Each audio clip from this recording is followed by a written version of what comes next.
there and welcome to another exciting edition of the P&B Sports Show. I'm your host, Aroko Tom. Last night, the UEFA Champions League didn't just give us goals, it gave us a marathon of emotions. From Turin to Madrid, we saw the no grief from anybody, spirit in full effect. Our very own Victor Osimhen proved once again that whether he's in Lagos or Istanbul, the goal net is his permanent address. To help me break down this night of madness, I'm joined by the best in the business. But joining us virtually is our tactical powerhouse and in-house sports analyst, Abel Sunday, also known as my Oga at the top.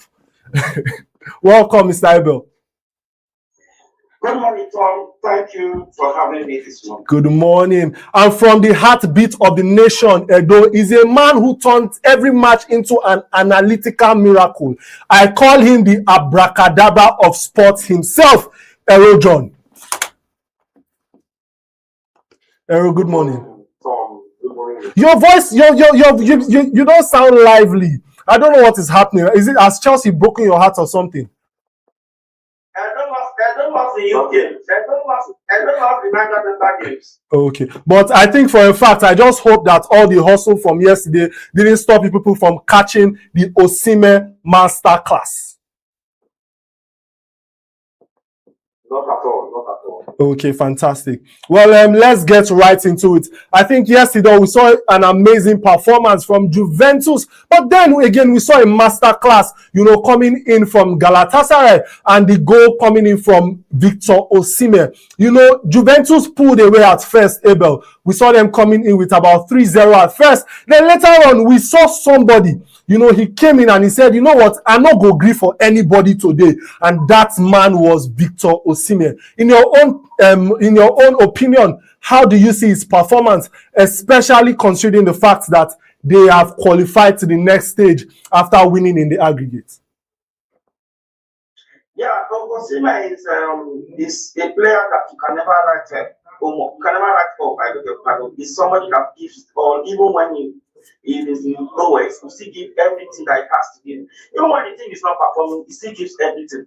And that sometimes you see that even when he's putting everything in and somebody's putting a technical attitude, he pissed him off and he's trying to see how he's taking. But that's, by the way, yesterday was a very classical game. And you see, 5-2 win. If you remember the first leg, even when there were 2 or 3 goals off at it, so 3 goals. Pushing, let's come on, because you never can tell what will happen in Turin. And exactly what he was even scared of was about to happen. First half, second classical. Even when Juventus went down with a man down, even when they went the man down, it's like that people propelled them. They came back smoothly. They missed so many chances, and that came back to hurt them. If you recall, when after the red card, and that is where they started mounting more pressure on Galatasaray. But I think the way Galatasaray have edge over Juventus is the extra time when I think the players are tired already, and they got those edge. And Osimhen got that one thing and finished it for the strong falling, and that was how the finish. Indeed. But again, we still ask, what is the problem of the midfield of Galatasaray? Because there were no supplies. I think there's one thing to note about the Champions League. In the Champions League, it's about who scores the most goals, and it's not about who plays the best defense. In the Champions League, just make sure that you outscore the team that you are playing. Over to you, Ero. We've seen his performance from Osimhen time and time without number. 26 goals. He has scored in 26 qualifying matches straight. How do you see this performance? Because this man, it seems like he's on fire. And do you think that Victor Osimhen, our own Victor Osimhen, is the best African clutch player in the Champions League? Okay, yes, let me answer the second point of that. I've been emphatic why he is. I think Victor Osimhen best African club player in the world at large, not just in the country. You see, I said something one time on this show when Apple was doing it. I said if Victor Osimhen were to be a white man, if you were to be a white player, I know the kind of balls that the leader would have put on. I know the kind of amount of money that his club has placed on him. I know what it would have been. It would have been a disaster, a positive disaster is in context if he were to be white. But because he's black and he's not just black, he's African, you get to see that he not so appreciative. It's even now that he's playing for Galatasaray in Turkey that he seems to get a lot of appreciation. Before I was not getting his flowers. I'm telling you the case.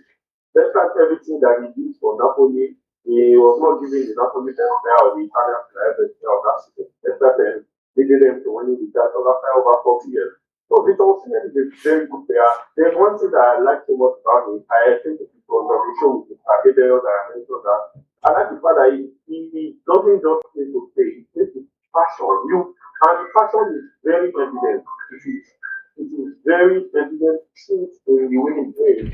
That version of them is emotion. Indeed. I can tell you that we watched the post-match interview of Victor Osimhen and he said some things that actually struck us. He mentioned that, he saw the spirit of his teammates, and when he spoke to them, he tried to ginger them, he tried to tell them, you know what, we can do this thing, we just have to win the aggregate. But after some time, he realized that he had to do the job and do it by himself. You are in a state where we are seeing the Osimhen mania. Don't you think that the Juventus team have to look at their strategies moving forward? Because in the past, there is no how that you see a Juventus team take the lead and then you see them drop that lead. And they did it in the first leg, and they've done it again in the second leg. I think Juventus have to go back to the current one. I think they have a lot of work to do because when I was watching the game yesterday, I was telling my friends something. I said, let me say it the way I said it yesterday. I spoke in pigeon. I said, now Juventus, they are saying for this work. Yes, you understand? Because if you are done what you needed to do in the first leg, if you have not lost value, you have not shown it away, you wouldn't have to be in this situation where you are trying to bring fire and bring stone to make sure that you qualify. So they brought it upon themselves. And I think they have to go back to the drawing board. They have to check where this problem is coming from. What do we do wrong with it? How do we always give away our lead? Okay. Indeed. I think they'll be able to figure that out. Okay. Abel, we are going to see a Galatasaray side that is most likely going to be playing Liverpool. And Victor Osimhen has said, I do not want to face Liverpool. It's going to be like a revenge mission. What do you think about that statement? And how do you think they should approach their next match? They met Liverpool this season. I think they won that game 1-0. He was one that scored. And meeting them again is like coming back, of course, like a revenge mission, like you rightly said. But I don't know if it's Liverpool yet, but I think it's Liverpool or Tottenham Hotspur. I don't know any of those two that they will give to them. I don't know. So how should they approach their next match? How should they approach it? Just tell us. Well, nothing different like what they did to Juventus. They just have to come out and see how they can finish it from the first leg. They just have to come out and play. That's it. Because they see that want to wait for anybody to come out to play a counter-attack game. Honestly, it's kind of risky. But they should just come out. The same approach that they did to Juventus. Fantastic. Fantastic. That's okay. I know that the only team you support is Super Eagles. So anytime you see a Super Eagles player score, you can talk about them from now till the end of the year. So right now we're going to go in on a short break. And when we come back, we're going to be moving on to the Bergamo Miracle. Atlanta 4, Dortmund 1. So don't go anywhere because P&B Sports Show will be right back.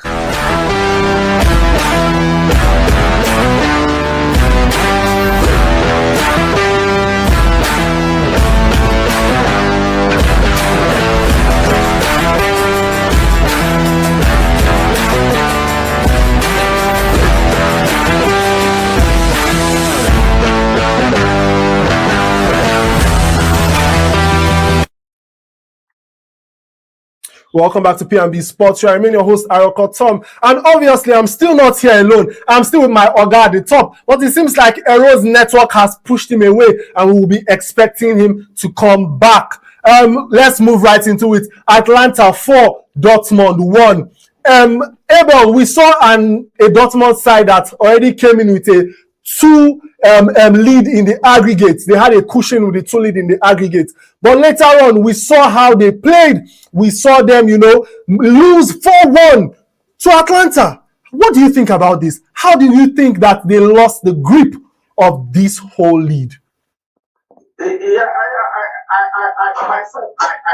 I don't even know. Because 2 goals up, if you build on that, try to see how you could. You're not under pressure anymore. Those guys now, they should be under pressure. I'm talking about Atlanta now. They should be more under pressure, not you, Dortmund, where that you have 2 goals lead. I think what you need to do, capitalize on their mistakes and punish them. And of course, that's what we did not see the latter part of the game. We didn't see them taking their chances. We didn't see them try to convert all those chances that they've created. But what struck you on the talking point yesterday was, I think for the first time since 2019, after Liverpool, Atlanta, I think, is the second team now to come down from 2 goals deficit and to overcome the tie. Atlanta is coming to do that since 2019, which is another record that I think those guys have broken. And again, how can on earth, for Christ's sake, Atlanta has lost 3 consecutive games, Champions League games before now, and they are coming in to without even scoring a goal, because more than 80 minutes without even scoring a goal. 3 consecutive Champions League games, and now they came out before scored 4 over you. And it's something that I think Dortmund need to go back and look at that. Say, no, I think this is not really right. They need to go back. If I'm not even drawing ball, they should go back to their place. And see how they check and balance, because I think something is going wrong there. Okay, fantastic. Ero, we saw a masterclass performance from Atlanta. What I just want you to do is to bring the Benin abracadabra into this question. We saw Leza Samadvik, score a goal at the 98th minute for a penalty that decided the whole season. What do you think about this performance? Do you think that is just pure skill, or do you think there's a little juju in the performance from them? Okay, some time ago, we have started with the some time ago, my team, when I was still a coach then in Univen, my team was to play a match, and the opponent's team, instead of discussing what they were going to do, they were doing prayer and fasting. They were clapping and shouting and praying. And so a fan of theirs from the crowd shouted and said, God not my ball, I hope they pass the wheel. Eventually, they lost the game to my team. They lost the match. Now, what am I trying to say? I don't think it is juju. I don't think it is juju. I will tell you something on this show. Football is a game for who wants it more. I will prove it again and again and again. You will get anywhere. If you play football like you want it more, you will get desired results. Except on that day, the rule of against the run of play goes against you. Except that you are going to get it. If you play for Atalanta plays that game, you have one decided. A team that has not played, that has not won or scored a goal in 3 consecutive games, they come on and deliver in showing performance against a Dortmund that was already at an advantage. I think many of these clubs in the Champions League have forgotten that there is no longer anything called the away goal rule.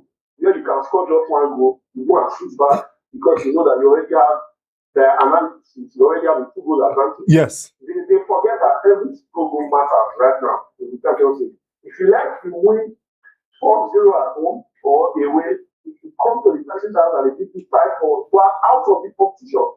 It is the days of the way goal that you can 0 away and then you go there 0-0, 1-0, and you are the one that will decide. So things you need to understand this stuff. Okay, it seems like we can't hear you. You are muted, Ero. But let's leave it at that. Let's move on to our next analysis. And that is what happened at the Bernabeu Stadium. We saw Real Madrid win Benfica 2-1. Abel, a lot has happened in recent time. We've seen the racial slur allegations against Benfica. We saw a Benfica side that didn't have Mourinho on their bench. We saw a Benfica side that didn't have Cristiani playing for them. How do you think they performed, in your own opinion? Rate them from the scale of 1 to 100. To be honest, I think Benfica surprised me yesterday because I never thought that they're going to come out like that. What? Coming out from Real Madrid, I thought that the university became, because Real Madrid was even begging for Messi, to be honest. They came out and they scored the first goal. If you remember, they scored the first goal and everything just started. I just think that and they created so many chances, so many great chances that they would have easily just buried that game like that. But unfortunately, I think the god of football was not even on their side. That's why, because so many players, they see that they missed it, and people imagine, you have to ask yourself, in such a time, you are missing such ball. You can understand? But again, you cannot take the shine away from Vinicius Junior that did incredibly well. We saw how even the goal was superb. And again, a certain Kylian Mbappe was not in that on that pitch, but at least Vinicius Junior was able to step up, step into that position, and try to see how he could fill in that vacuum for Kylian Mbappe. But to be honest, I don't think Mourinho was missed. I don't even think they were playing as if they were. They were playing as if they were even at home. To be honest, when they did so well, with Abel, go back home with their head very high. Abel, indeed, with what happened in the last match, if you are the one, won't you play a Real Madrid side with everything that you have? And I think that this Benfica side has been a side that has shown us a lot of promise, especially before the playoffs when their goalkeeper scored. We saw the performance from them. We saw the spirit in the Benfica side. But it seems like there's just one thing missing. It seems like they do not just meet the standard to beat these big teams in the playoff. Ero, are you with us? Ero, are you with us?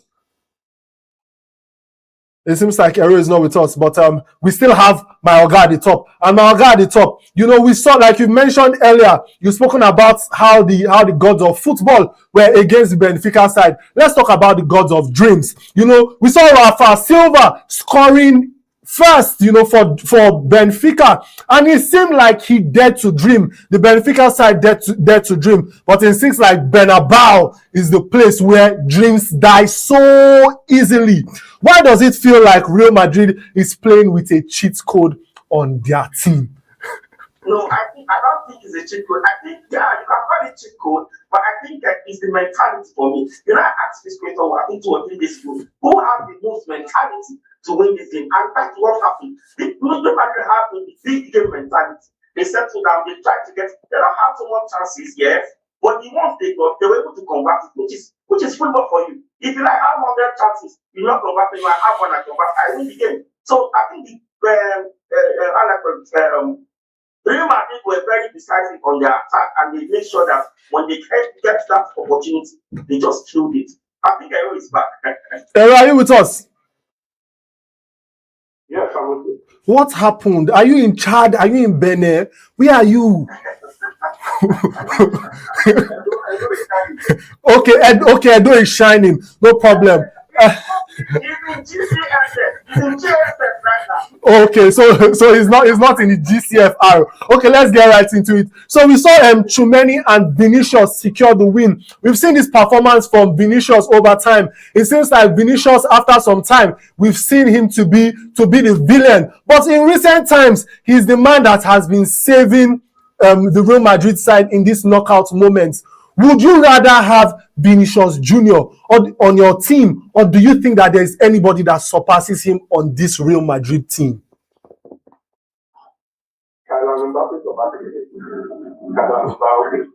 But we saw Kylian Mbappe on the bench. So why would you say he surpasses him?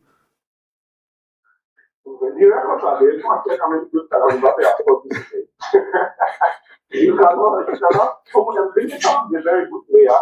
Vinicius is a great player. At the time, he was the king there. At the time, he was the only one that was carrying around Madrid on his shoulders. Even in the early days of Kylian Mbappe was struggling to settle into the team. Vinicius was the one that was doing for the damage. But just the reason I said Kylian Mbappe is because of the nature of your question. You said if there's anyone that surpasses him. right now in Real Madrid, I think Real Madrid, I can't remember that position, but Salam Mbappe delivers week in, week out because they an incredible number of goals. But I'm very happy for Vinicius Junior for his performance. The singularity I'm very happy for is the fact that despite what happened to him in the first leg of that encounter, the supposed alleged racial abuse of him, that is the best way to silence your critics. And you know what thrilled me most in the goal discovery, the goal celebration? It blew me off your yes. The fact that he has to dance. I like that statement. That alone is a loud message to the supposed racists who were trying to talk about. So I like the fact that it is not left out in the breaking down mentally. Rather, he took it as a challenge and responded with a goal. Kudos to him and kudos to Real Madrid. Okay, we've seen what Benfica has done. If you are the coach of Benfica, if you are Mourinho, what changes are you going to make? Or do you just think that this is a stroke of bad luck, for a side like Benfica? I think it was just bad luck. Like you have to study themselves. Benfica surprised me because the Jose Mourinho that I know is not an attacking-minded coach. The Jose Mourinho that I know we rather play defensive and hit on counter, especially playing against Real Madrid, who are supposed to be an obvious bigger team and who we know was not going to sit back and play defensive. So I don't think Mourinho and his team have anything to be very sad about, other than the fact that they did not advance to the next stage. They played well, kudos to them. It was just that match was simply against the run of play also. Benfica did everything. They moved clear-cut stances. They had opportunities. They played. Especially for the fact that Jose Mourinho was not on the sideline. And I know that wherever he was the one to Indeed. But for the team to put up such a display, it was incredible. Fantastic. And they just have to bring up and make sure that next time they do much more better. Okay. Fantastic. Abel, in 1 minute, tell us, do you think Vinicius Junior is the best clutch player right now in the Champions League? Or do you think the best clutch player in the Champions League is Victor Osimhen? In 1 minute. That question to me because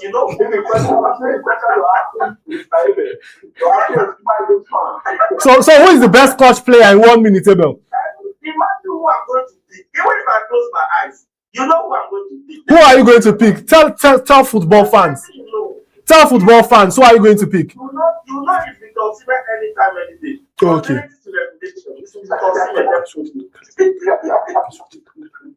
Okay, fantastic.